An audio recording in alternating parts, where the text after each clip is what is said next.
Alright, so I know, sorry it's been so long since I made a video, but here we are. We've got the motorized bike. Well, what used to be the motorized bike. This is basically what started this channel. And yeah, it's going to a better place. I don't know if that's going to be the dump or the yard sale, but I've got it all torn apart because I just got tired of it. It ran, you couldn't give it full throttle without it shaking to pieces. Or shaking you to pieces. I mean, everything held up pretty good, but it was just getting too much, and I just never really rode it a bunch. And it's gotten me 1,000 miles, so I'm happy with that. And I'm gonna build another one of these two-stroke ones pretty soon. This old four-stroke motorized bike's still holding up good. Oh, that's kind of weird the way the camera does that. But yeah, that one's still holding up great. It's loud, but it still holds up. So with this one, you can see here's the piston. The rings aren't seized or nothing. It's just they're pretty good in shape. Not a whole lot of carbon buildup on the piston. There is some, but I've seen worse. Not a whole lot of blow by, it doesn't look like. Besides right there in this little corner here. Let me roll it forward. This little corner is a little bit of blow by right there by the exhaust port. And but I mean, there's no scoring on anything, so I think that's pretty good. Mainly what I was having the problem with was the clutch. It wouldn't start anymore, or if it did, I'd have to pedal it for 10 minutes and keep trying to pop the clutch, and that's after I rebuilt the clutch. So I just have gotten tired of this bike. The next bike I'll build, it'll be more of a performance build. This one was kind of just bolt-on parts and didn't turn out too great. So next one will have expansion chamber, probably some reed valves, a lot of porting to the cylinder. This one didn't have any. And yeah, I'll probably get rid of this bike because it's heavy and it has no shifter and it's hard to pedal. So I'll show you guys the cylinder and the head real quick. Here's the cylinder. I'm pretty sure, I mean, it's pretty decent. No, not a whole lot of carbon buildup in the exhaust port. If I get another one with that exhaust bridge in there, I'm taking that out because that's just kind of restricting on the engine. What I didn't ever notice about this engine, this was one of the real cheap ones from bikeberry.com, is it has open transfer ports, and I actually really like that. So there's no burrs, there's nothing. So the transfer ports are pretty open. The port job is actually really good on this engine for how cheap I paid for it.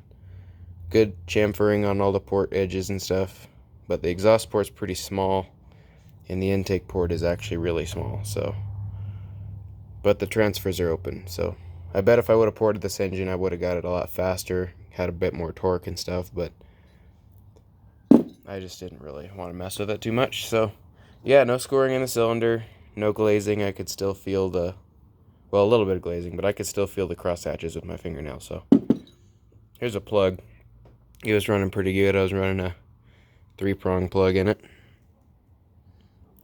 And it's not super, maybe running a tiny bit rich, but it's not that bad. I don't really care about that plug anymore, but yeah, you could just knock the carbon off of it, so it's not terrible. The cylinder head, almost no carbon because it's one of the shiny polished aluminum heads, CNC. And I don't really like this cylinder head. I think that's why it was so hard to start, is this a super high compression head. So if I use this one in another build, then I'll probably put a pull start on that bike just to make it easier on the clutch. But yeah, cylinder head's fine. Everything's looking pretty good. Yeah, that's kind of small too, so. But yeah, that's really all I've got for this bike. I've already got rid of all the other parts, just throwing them away. I did keep the gas tank, if I can remember where I put it. I did keep the gas tank, because if I build another bike, I want to put this tank on it, just because I think it looks cool, and it's been like this for a long time. That dent kind of gives it some battle scars. So yeah, I'll use the tank. It's not leaking, it's not rusty or anything, so I'll just reuse that. And it's always good to have an extra tank anyway, because usually the shipping from China, which is where almost all the bike engines come from, The shipping from China usually dents your tank. I got lucky and didn't get a dented one, but I know a lot of people who, they almost always get at least a little tiny dent in it. So yeah, that's about all I had for this video. I don't want to make it too super long. I just wanted to tell you guys, since I know we have a lot of new subscribers, thank you so much, especially if you've watched this far into the video.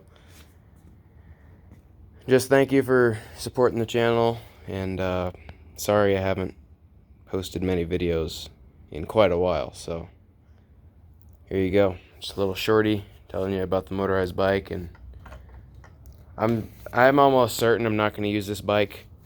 I'm thinking about using this one, even though I kind of just like riding it as a bike. But it's light, it's got skinny tires, not a whole lot of drag on the road.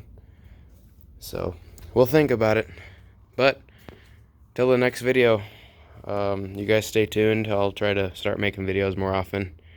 I haven't really had a reason not to, it's just I haven't. So if you like this video, give it a big thumbs up, and if you want to support the channel and haven't subscribed already, go ahead and do that.